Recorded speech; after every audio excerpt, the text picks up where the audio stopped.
اندر قائد اسلامی علامہ امام شاہ نورانی علیہ رحمت نے ان کے تابوت میں آخری اینٹ ٹھوک دی، لیکن اس کے باوجود یہ کلمہ بھی پڑھتے ہیں، نماز بھی پڑھتے ہیں، میٹھی میٹھی باتیں بھی کرتے ہیں، لیکن ہے وہ کافر ہیں۔ تو یہ بہت خطرناک فتنہ ہے، اس فتنے سے اپنے آپ کو بچانا ہے۔ یہ فتنہ اس پاکستان میں بھی ہے، لیکن چونکہ آئین میں ان کو غیر مسلم قرار دے دیا گیا، اس لیے وہ مسجدیں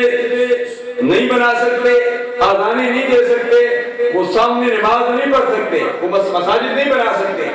لیکن اب قادیانیوں کی سازشیں بھی عروج پر ہیں،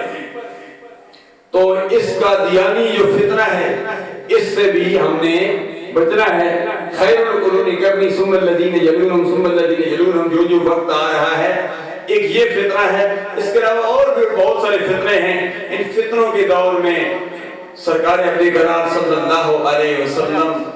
نے جو ہمیں عقیدہ دیا، جو ہمیں مسلک دیا، جو صدیق اکبر کا مسلک تھا، جو عمر فاروق کا تھا، جو عثمان غنی کا تھا، جو علی المرتضیٰ حیدر کا اقرار کا تھا،